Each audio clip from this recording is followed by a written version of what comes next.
بھی اس کو گناہ ہوا، چونکہ جب کر رہا تھا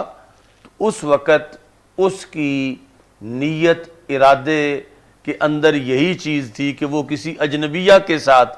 ایسا عمل کر رہا ہے، تو اگرچہ بعد میں پتہ چلا کہ وہ اجنبیہ نہیں تھی بلکہ اسی کی ہی منکوحہ تھی، تو اب اس کو اس پر گناہ ہوا۔ اور اگر وہ کسی عورت کو سمجھ رہا تھا اپنی منکوحہ کہ اس کی منکوحہ ہے، اور نفس الامر میں بعد میں اس کو پتہ چلا کہ وہ تو اس کی منکوحہ نہیں تھی، کوئی اور عورت تھی، تو ایسی صورت میں یعنی جو بے خبری میں اس سے ہوا اس پر اس کا کو گناہ نہیں ہوگا، اگرچہ اس کے ساتھ پھر یعنی یہ قضاء اور فیصلے کے لحاظ سے دیکھنا پڑے گا کہ وہ اس بات میں کتنا سچا ہے کہ اسے پتہ نہیں چلا، یا اسے پتہ یہ تھا کہ اس کی منکوحہ ہے اور نفس الامر میں غلطی ہو گئی کہ اس کے قرائن کیا ایسے پائے گئے ہیں یا وہ جھوٹ بول رہا ہے۔ لیکن اگر واقعی یعنی یہ مسئلہ ایسی صورت میں ہے کہ واقعی وہ سمجھ رہا تھا، جھوٹ نہیں بول رہا، واقعی سمجھ رہا تھا کہ اس کی منکوحہ ہے، مگر نفس الامر میں بعد میں پتہ چلا کہ نہیں ہے، تو ایسی صورت میں اسے گناہ نہیں ہوگا۔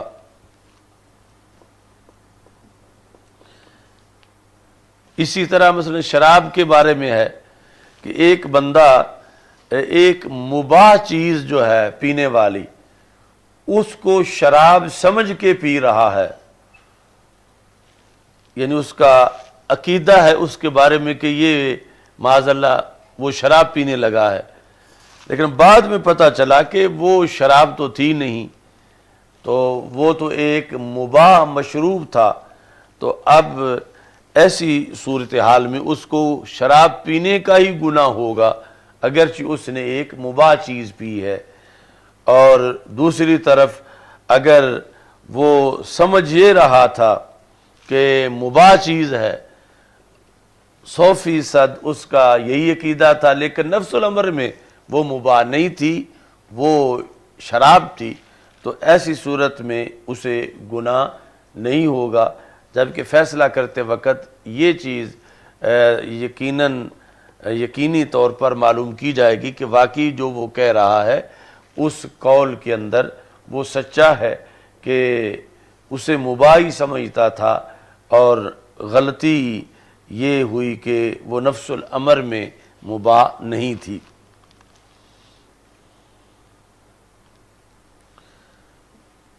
اتنا مدار ہے انما الاعمال بالنیات کا۔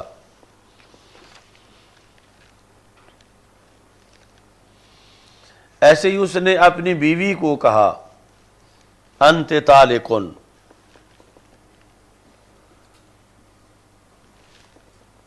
بیوی کو انت طالقن کہا، یعنی نفس الامر میں تھی بیوی اس کی، لیکن وہ گمان کر رہا تھا یہ کوئی اجنبی عورت ہے، مثلا کمرے میں اندر تھی اس کی بیوی، اور اس نے اسے اجنبی سمجھ کے یعنی نفس الامر کے اندر اجنبی سمجھ کے اپنے گمان میں جو غالب اس کا گمان تھا، تو وہ سمجھتا تھا کہ میں اس کو انت طالقن کہہ بھی دوں گا تو کوئی حرج نہیں، چونکہ میری بیوی یہ ہے ہی نہیں، یہ کوئی اجنبی خاتون ہے، اس کے گمان میں اجنبی تھی، لیکن تھی وہ اس کی بیوی۔ تو یہاں پر طلقت زوجاتہ لمصادفت محلہ، کہ اگرچہ وہ گمان اجنبیہ کر رہا تھا اس کو، مگر نفس الامر میں تو وہ اس کی بیوی تھی، تو جب اس نے اس کو یہ کہا تو طلاق کا معاملہ چونکہ بہت سیریس ہے کہ وہ محل طلاق بھی ہے اور طلاق پائی بھی گئی ہے، تو اس بنیاد پر اگرچہ وہ اجنبی سمجھ رہا تھا، اپنی بیوی نہیں سمجھ رہا تھا، اور اس نے اس کو انت طالقن کہا، تو پھر بھی طلاق واقع ہو جائے گی. یعنی یہ پچھلے مسئلے سے جدا ہے، وہ جو شراب نوشی والا مسئلہ تھا. اچھا جی، اس واسطے یعنی وہ جو طلاق اور عتاق کے بارے میں مذاق میں بھی، سنجیدگی میں بھی، ہر لحاظ سے طلاق واقع ہو جاتی ہے.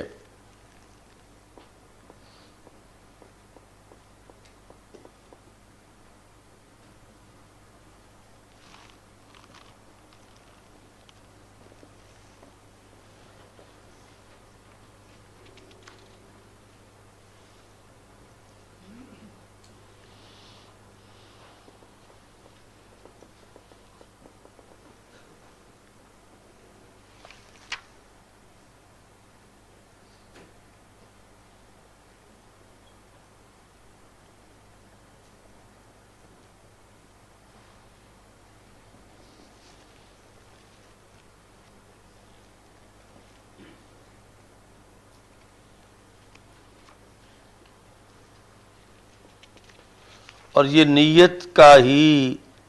کردار ہے کہ مسند ابی یعلا میں حدیث شریف ہے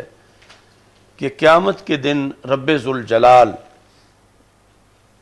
حافظہ کو کہے گا. حافظہ، حافظ کی جمع وہ فرشتے جو کہ اعمال لکھتے ہیں. اللہ تعالیٰ ان کو کہے گا اکتبوا لعبدی کذا و کذا من الاجر، کہ میرے بندے کا یہ ثواب بھی لکھو، یہ بھی لکھو، یہ بھی لکھو. یہ رب ذوالجلال کرامن کاتبین کو فرمائے گا. یا جو روزانہ کا عمل ہے یا ہفتہ وار جو اوپر فرشتے رجسٹر میں سارا ریکارڈ ہر بندے کا رکھتے ہیں، تو ان سے جن کے پاس پوری زندگی کا ریکارڈ اس کا ہے، ان سے اللہ تعالیٰ فرمائے گا کہ اس کے فلاں عمل کا اتنا ثواب لکھو، فلاں کا اتنا لکھو، فلاں کا اتنا لکھو. مثال کے طور پر زندگی اس کی تھی 70 سال اور بالغ ہونے کے بعد اس نے مکمل نمازیں پڑھی ہوئی تھیں، لیکن اللہ تعالیٰ فرماتے اس کی 1000 سال نماز لکھو. تو وہ فرشتے کہیں گے کہ ہمارے پاس تو ریکارڈ میں ہے ہی نہیں، یعنی اس نے تو پڑھی اتنے سال ہیں، یہ ہمارے ریکارڈ میں موجود نہیں ہے. اکتبوا لعبدی کذا و کذا من الاجر فیقولون ربنا لم نحفظ ذلک عنہ ولا ہوا فی صحفنا، کہ نہ تو ہمارے رجسٹروں میں لکھا ہوا ہے، نہ ہمیں ویسے یادداشت میں ہے کہ اس نے کبھی یہ کام بھی کیا ہو جس کا آج تو اسے ثواب دینے لگا ہے. فَيَقُولُ، تو اللہ فرمائے گا إِنَّهُ نَوَاهُ، إِنَّهُ نَوَاهُ، اس نے اس کی نیت کی تھی. اور وہ جو پہلے سبق میں گزر چکا ہے، نیت المؤمن خیر من عملہ، خیر اس لحاظ سے بھی ہے کہ عمل تو کریں تو پھر ہوتا ہے، اور نیت کئی مقامات پر جب پکی پائی جائے اور عمل نہ بھی پایا جائے تو ثواب اس کا مل جاتا ہے. تو اللہ چونکہ دلوں کے حال جانتا ہے تو فرشتوں کے ریکارڈ میں نہیں تھا، کیونکہ اس نے محض نیت کی تھی، آگے عمل کا موقع نہیں ملا تھا. مگر نیت کے خلاف کوئی قرینہ نہیں تھا. اگر نیت کے خلاف کوئی قرینہ ہو تو پھر نیت جو ہے وہ معتبر نہیں رہتی. تو ویسے نیت خالص تھی، عمل کا موقع نہیں بنا، تو اللہ تعالیٰ فرمائے گا کہ ٹھیک ہے اس نے وہ عمل کیا نہیں تھا،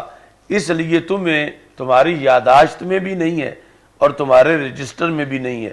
مگر اس کے دل میں پکا ارادہ تھا وہ کام کرنے کا، اور آگے کسی عذر کی بنیاد پر یہ نہیں کر سکا. تو ان اللہ لا ينظر الى اعمالکم وصورکم ولکن ينظر الى قلوبکم، اللہ تعالیٰ تمہارے چہروں کو نہیں دیکھتا بلکہ اللہ تمہارے دلوں کو دیکھتا ہے۔ تو اس بنیاد پر یعنی نیت اتنا بڑا ذخیرہ ہے مومن کے لیے کہ اگر وہ نیت صحیح ہو، اور نیت کی صحت کے لیے ایمان شرط ہے، عقیدہ درست ہونا شرط ہے، پھر نیت جو ہے وہ اس پہ مرتب ہوتی ہے۔ اگر کافر ہو یا بد عقیدہ ہو تو پھر نیت کی ولادت کی جگہ ہی نہیں ہے کہ جو نیت صحیح پائی جا سکے۔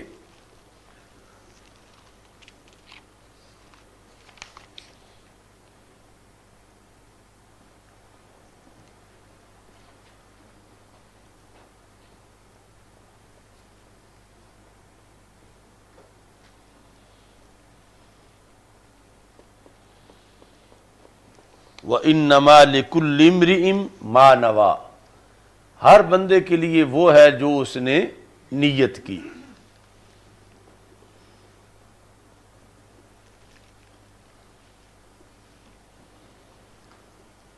تو اس بنیاد پر یہ جو نیت کی باتیں ہیں، اس کو ثلث دین بھی کہا گیا اور ثلث علم بھی کہا گیا، یعنی پورے علم کا جو علوم دین ہیں ان کا 1/3 حصہ نیت کا علم ہے۔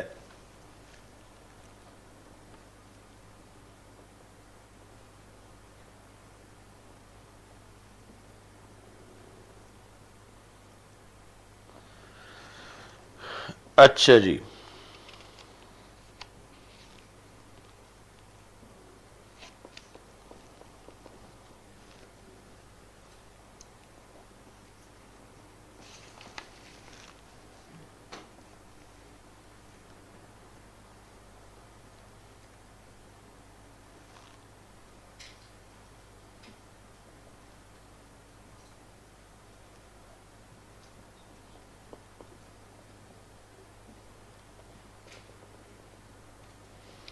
اور اسی نیت کے اندر ہی پھر آگے شرک خفی، ریا جو ہے اس کی بھی مداخلت ہے، اور اس کی وجہ سے پھر یا تو عمل کا ثواب گھٹتا ہے، یا صرف گھٹتا ہی نہیں بلکہ مٹ جاتا ہے، کہ مثلا 100 نمبر ملنے تھے، گھٹنے کا مطلب تو یہ ہے کہ 80 ملے، 50 ملے، 30 ملے، مٹنے کا مطلب ہے کہ ایک بھی نہیں ملا۔ اور تیسرا کہ اگر بہت زیادہ ملاوٹ ریا کی ہو جائے تو پھر اس پر عذاب بھی ہوتا ہے، یعنی ثواب کی بجائے پھر عذاب ہو جاتا ہے۔ تو یعنی عمل صالح کی روح نیت ہے کہ عمل صالح خود ضامن نہیں کہ بندے کو اس کی وجہ سے نیکی ملے، چونکہ عمل صالح مثال کے طور پر نماز ہے جو شرائط سے پڑھی گئی ہے، اس کے اندر یعنی کپڑے پاک ہیں، وقت بھی ہے اس نماز کا، منہ قبلے کی طرف ہے، قرات قیام سب کچھ ہے، لیکن نیت میں فطور ہے۔ نیت میں فطور یہ نہیں کہ بندہ بت پرست ہے اور پڑھ نماز رہا ہے، وہ تو ویسے اس نماز کا آغاز ہی نہیں ہوگا جب تک کہ کلمہ نہیں پڑھے گا،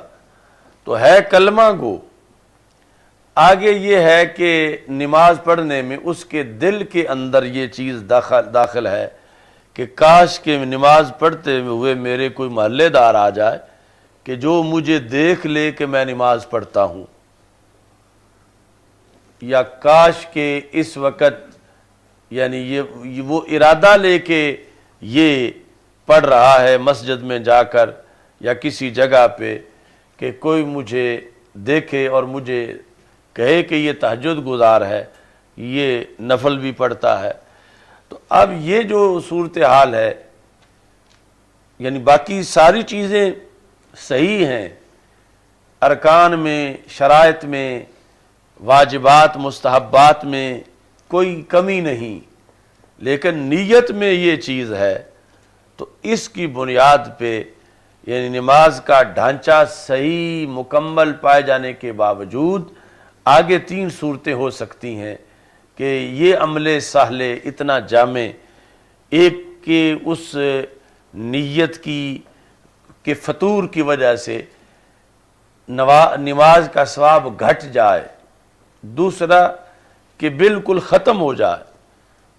مگر عذاب نہ ہو، تیسرا کہ بجائے ثواب کے عذاب ہو جائے۔ تو اتنا بڑا یعنی نیت کا دخل ہے عمل کے اندر کہ اگر اتنی یعنی اس میں دل میں یہ ہے ہی نہیں کہ اللہ مجھے ثواب دے اور یہ نماز میری قبول ہو، بلکہ 100% یہی ہے کہ مجھے لوگ دیکھ لیں اور لوگ مجھے نمازی سمجھیں، تو اب یہ بندہ مجرم قرار پائے گا کہ اس نے اللہ کے بجائے لوگوں کی رضا کو، خوشنودی کو پیش نظر رکھا۔ تو یہ وجہ ہے کہ وہ جو حدیث ہے مشکات اپنے مسلم شریف میں 3 لوگوں کا حال، ایک ان میں عالم دین ہے، ایک ان میں بظاہر شہید ہے جہاد کے اندر اللہ کے راستے میں، اور ایک وہ ہے کہ جہاں پتہ چلتا ہے کہ دین کے لیے پیسے کی ضرورت ہے وہاں جا کے پیسہ دیتا ہے۔ تو قیامت کے دن رب ذوالجلال ان سے پوچھے گا، مثلا عالم سے پوچھا کہ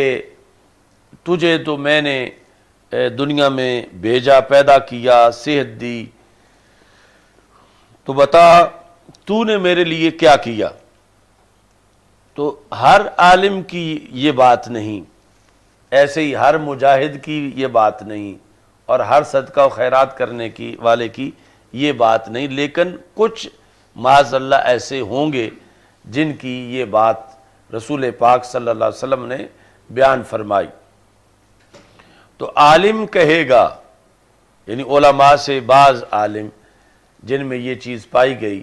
کہ وہ کہے گا کہ اے اللہ میں نے تو زندگی وقف ہی تیرے لیے کی ہوئی تھی کہ زندگی کا کچھ حصہ میں نے پڑھنے میں گزارا اور بڑی مشکل سے میں نے پڑھا، یعنی دور دراز کا سفر کیا اور میں نے گھر چھوڑا، اور اس کے بعد میں پڑھ کے بھی فارغ نہیں بیٹھا، پڑھ کے میں پڑھاتا رہا، اور اتنے میں نے علماء تیار کیے، اتنی کتابیں لکھی، اتنا میں نے دین پھیلایا، تو میں نے تو نے مجھے بڑی نعمتیں دی تھی تو میں نے بھی آگے حق ادا کیا کہ زندگی میں نے کوئی کاروبار نہیں کیا، کوئی تجارت نہیں کی، کوئی میں نے موج میلہ نہیں کیا، میں بس دن رات اسی میں ہی مصروف رہا کہ ایک زمانہ پڑھنے میں اور دوسرا زمانہ پڑھانے میں، اور اسی میں میری موت آ گئی، تو میں نے تو پورا ٹائم تیرے دین کے لیے دیا۔ اور آگے وہ بندہ یعنی یہ اس نے واقعی سب کچھ کیا ہوا تھا، لیکن معاذ اللہ نیت میں فطور تھا۔ اگر نیت میں فطور نہ ہو تو یہ زندگی ایک روشن ترین زندگی ہے، لیکن اس بندے کی نیت میں فطور تھا، تو اللہ تعالی قیامت کے دن اسے کہے گا کہ تو جھوٹ بولتا ہے، میں تجھے جانتا ہوں، اس وقت بھی جانتا تھا جب تو ابھی طالب علم تھا، اس وقت بھی جانتا تھا میں تجھے جب تو فارغ ہو کے پڑھا رہا تھا، اس میں کوئی شک نہیں کہ تو نے دین کا علم حاصل کیا اور تو نے پڑھایا، لیکن یہ سب کچھ تو نے اس لیے کیا کہ لوگ تجھے بڑا عالم کہیں اور تیری مقبولیت ہو، اور لوگ تجھے اپنا قبلہ بنا لیں اور لوگوں کی توجہ تیری طرف ہو۔ یہ پڑھتے ہوئے بھی تیرے دل میں یہی تھا اور پڑھاتے ہوئے بھی تیرے دل میں یہی تھا، تو میرے سامنے جھوٹ بول رہا ہے کہ تو نے میرے لیے یہ سب کچھ کیا، تو نے تو اس مقصد کے لیے کیا، تو نے تو لوگوں کے اندر مقبولیت کے لیے کیا، تو نے تو لوگوں سے داد لینے کے لیے کیا۔ تو اللہ تعالیٰ فرشتوں کو کہے گا کہ اس کو الٹا کر کے جہنم میں پھینکو، کہ ایسا مجرم ہے کہ جس نے میری خوشنودی کے بجائے لوگوں کی خوشنودی کو اپنا مطمع نظر بنایا، تو اب یہ کام کتنا اچھا تھا، کتنا بڑا تھا،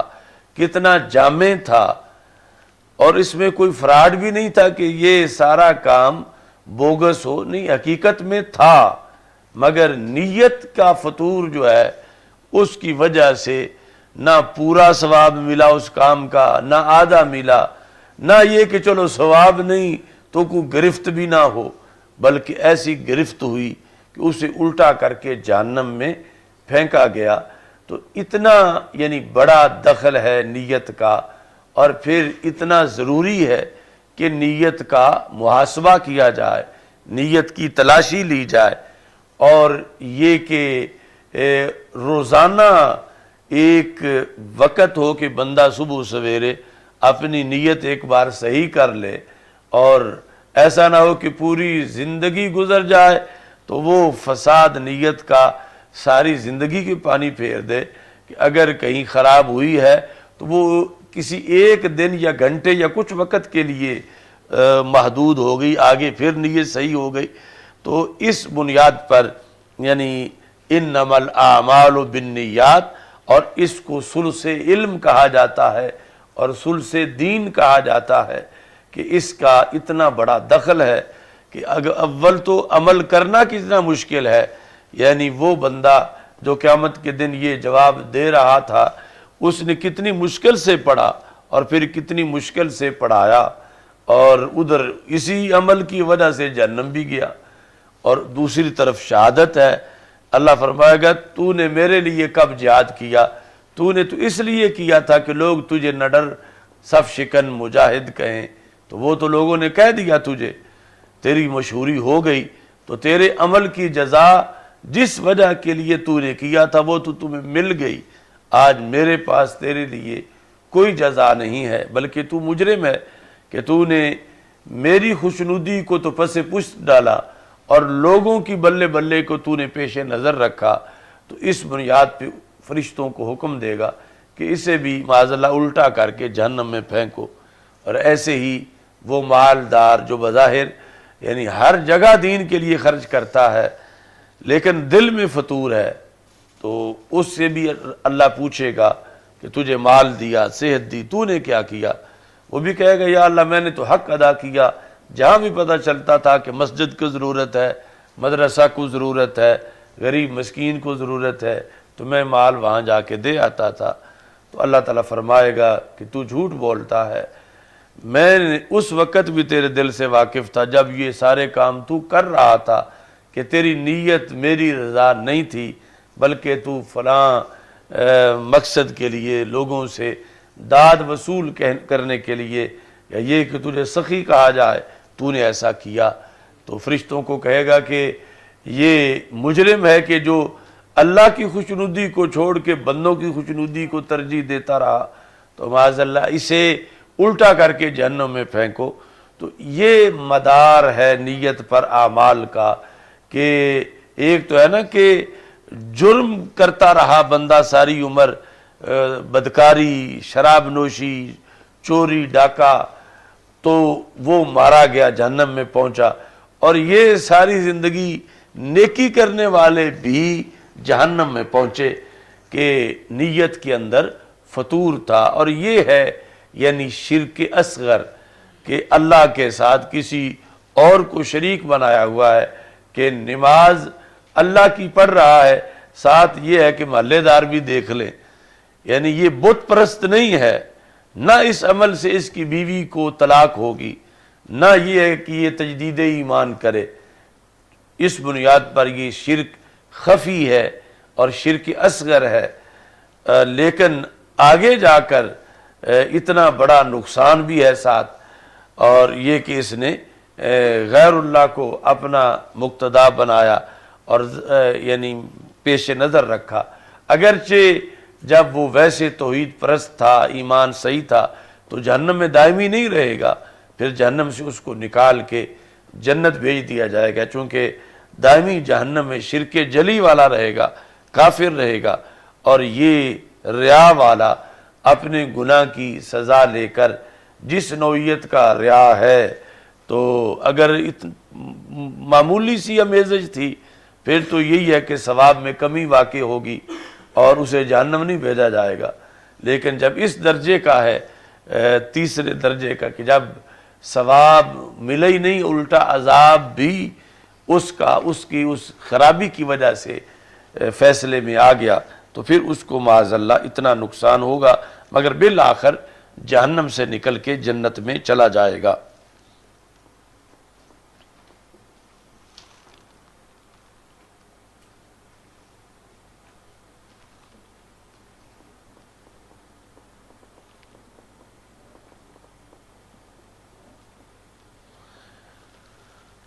باقی ہجرت کے بارے میں کل آپ نے پڑھا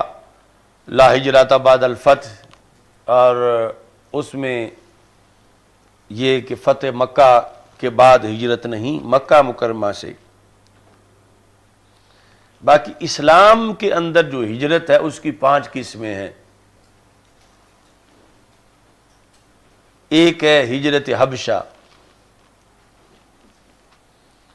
کہ جب کفار نے صحابہ کرام رضی اللہ تعالیٰ عنہم کو اذیت دی اور انہیں رسول پاک صلی اللہ علیہ وسلم نے حبشہ کی طرف ہجرت کر جانے کی اجازت دے دی. دوسری ہے ہجرت مکہ مکرمہ سے مدینہ منورہ کی طرف.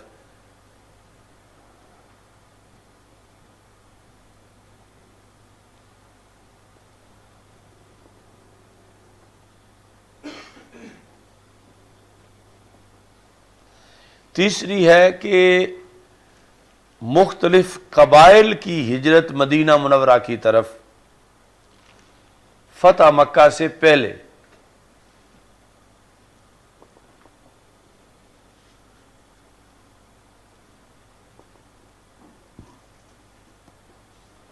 یعنی اس ہجرت کا مقصد یہ تھا کہ مختلف قبیلوں والے کہ مدینہ منورہ آ کے رہیں اور رسول پاک صلی اللہ علیہ وسلم سے علم حاصل کریں اور فیض پائیں.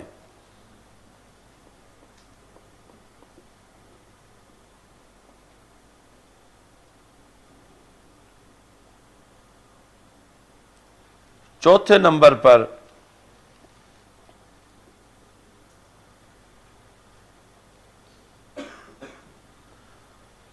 کہ جب مکہ مکرمہ فتح ہو گیا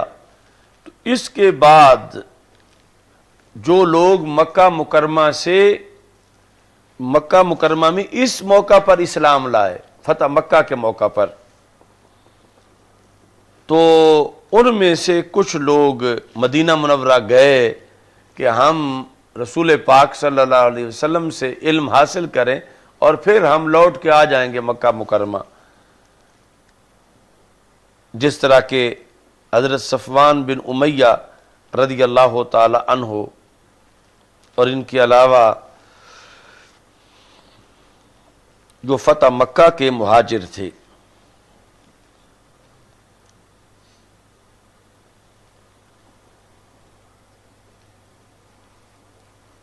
پانچویں نمبر پر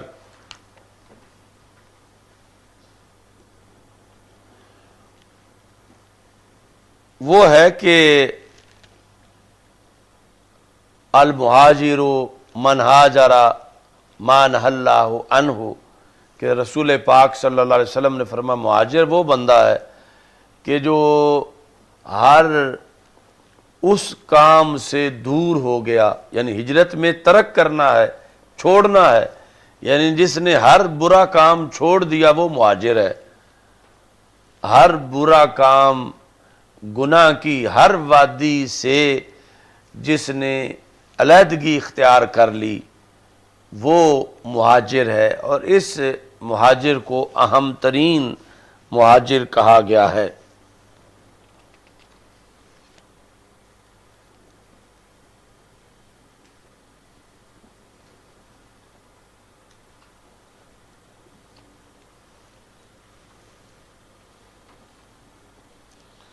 باقی یہ یعنی اس وقت جو اسلام کے اندر موجود تھیں، اور آج یعنی قیامت تک وہ پھر ایک چھٹی ہجرت ہے کہ قیامت تک جس کا وقوع ہو سکتا ہے کہ کوئی بندہ معاذ اللہ دارالکفر میں ہو اور وہاں اپنے دین کا اظہار نہ کر سکتا ہو، تو پھر وہ دارالاسلام کی طرف ہجرت کر کے آ جائے، تو اس کا دروازہ جو ہے وہ قیامت تک کھلا ہے، اور یہ چھٹی قسم ہے۔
تو من کانت ہجراتہ الی اللہ ورسولہ فہجراتہ الی اللہ ورسولہ،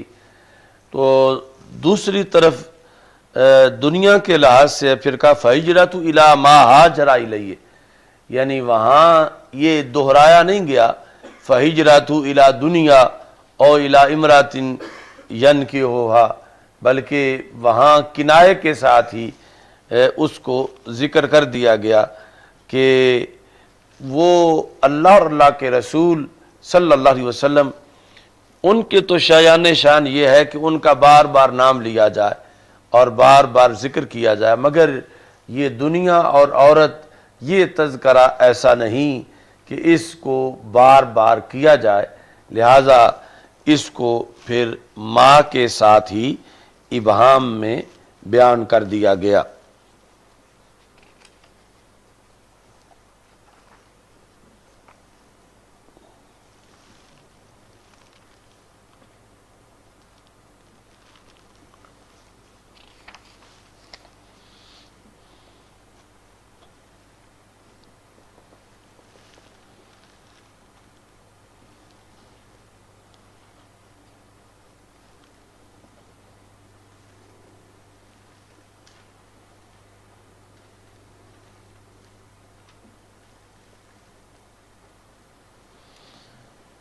امام شافعی رحمۃ اللہ علیہ کا قول ہے نیت کے بارے میں، اور اس حدیث کے بارے میں انما الاعمال بالنیات، ان ھذا الحدیث يدخل فی 70 بابا من الفقہ، ان ھذا الحدیث يدخل فی 70 بابا من الفقہ، کہ یہ حدیث فقہ کے 70 ابواب میں بطور دلیل پیش کی جاتی ہے۔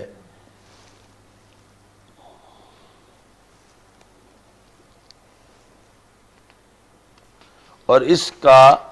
70 ابواب کے اندر دخل ہے۔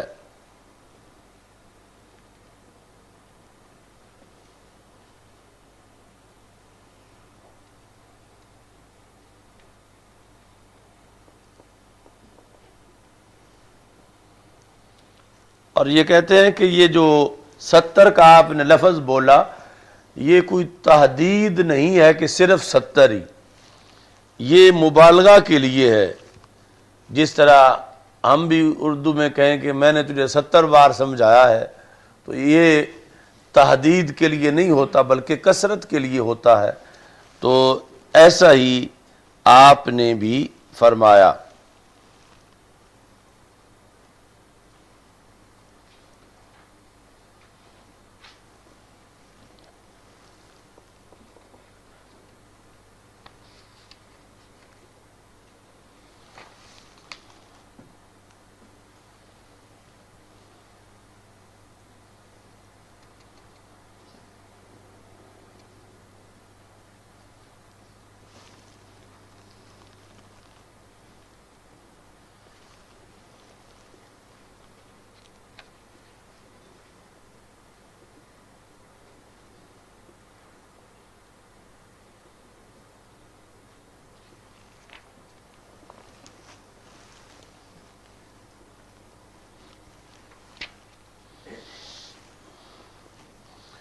تو یہ جو وضاحت کی کہ انما الاعمال بالنیات، کہ یہاں پر کچھ لوگوں کے نزدیک مضاف معذوف ہے انما صحت الاعمال بالنیات، اور کچھ لوگوں کے نزدیک ہے انما ثواب الاعمال بالنیات. تو پھر یہاں سوال پیدا ہوتا ہے کہ اس میں پھر فرق کیا ہے صحت میں اور ثواب میں؟ تو اس کا جواب یہ ہے کہ کچھ کام ایسے ہیں کہ جن کے لیے اعمال کی صحت کے لیے تو نیت شرط نہیں ہے، مگر ثواب کے لیے، حصول ثواب کے لیے نیت شرط ہے.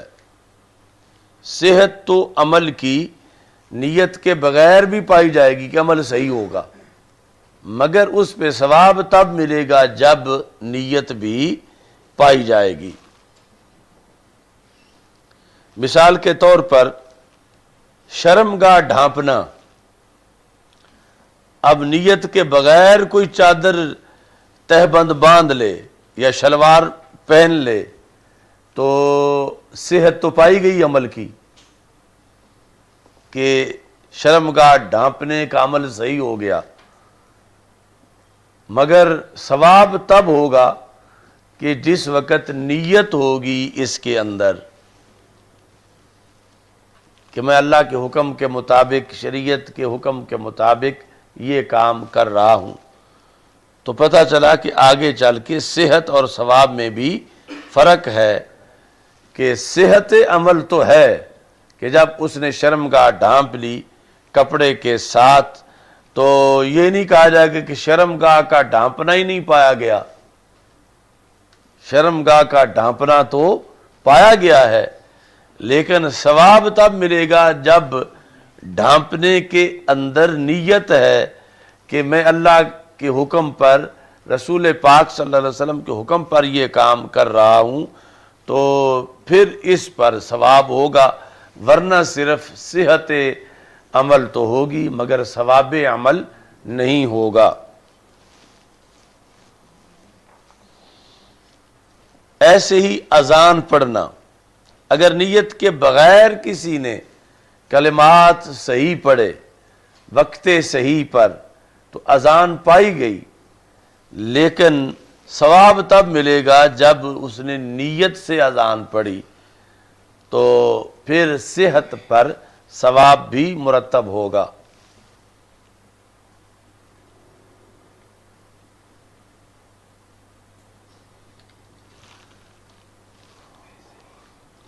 ایسے ہی مدرسہ بنانا، اگر کسی کی نیت نہیں ہے تو یہ نہیں کہ اینٹ نہیں لگے گی، دیوار نہیں بنے گی، لنٹر نہیں ڈالا جائے گا، تو صحت عمل تو پائی جائے گی مگر ثواب تب پایا جائے گا کہ جب اس کے اندر نیت صحیحہ موجود ہوگی.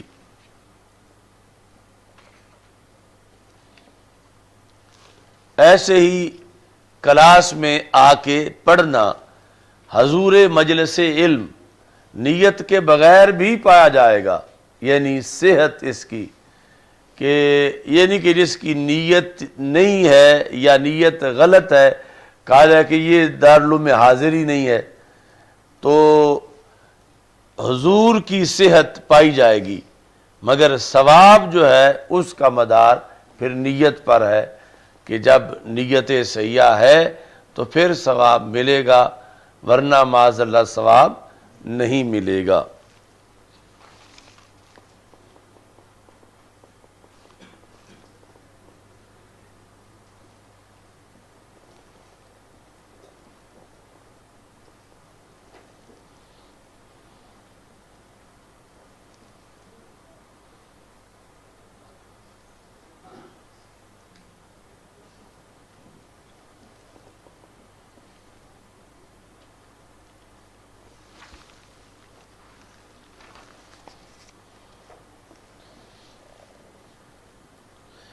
پھر اس میں یہ بھی ہے کہ ایک عمل میں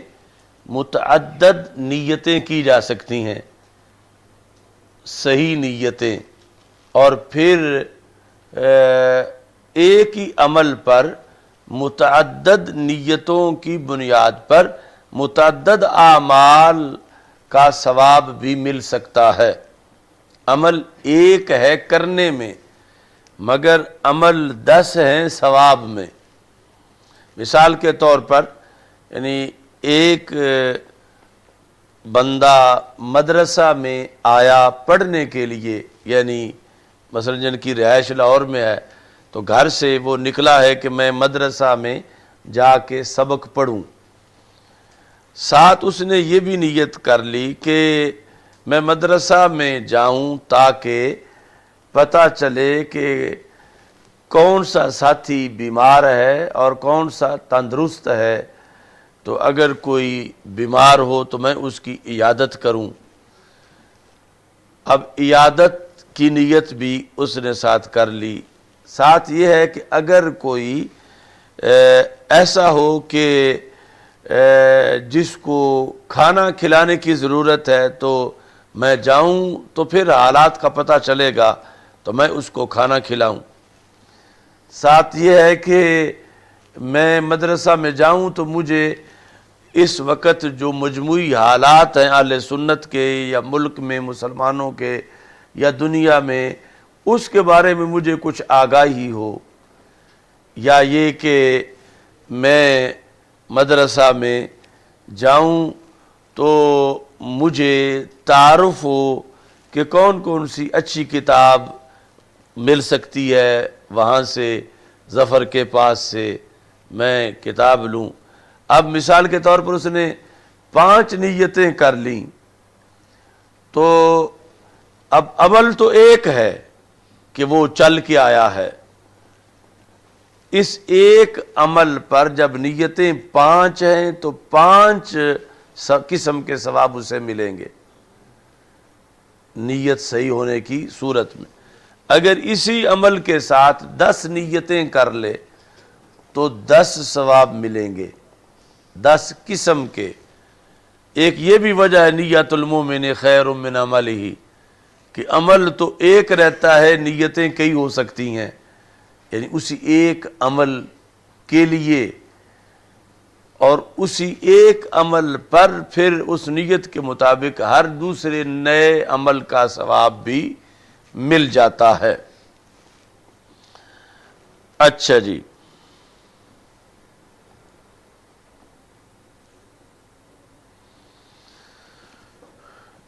اسی کے اندر ہے کہ صوفیاء میں سے ایک بزرگ کا قول کہ ان سے پوچھا گیا کہ سب سے بہتر عمل کیا ہے، تو انہوں نے کہا سب سے بہتر عمل روٹی کھانا ہے۔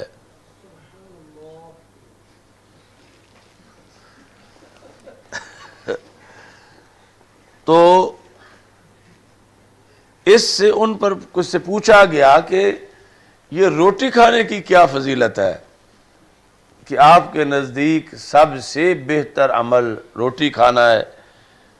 یعنی اس لیے بھی ہو سکتا تھا کہ یہ تو سارے ہی کرتے ہیں، تو مطلب یہ وقت دنیا میں سارے ہی بہترین عمل کر رہے ہیں، تو پھر تو گناہ والا پیچھے بچے ہی کوئی نہ۔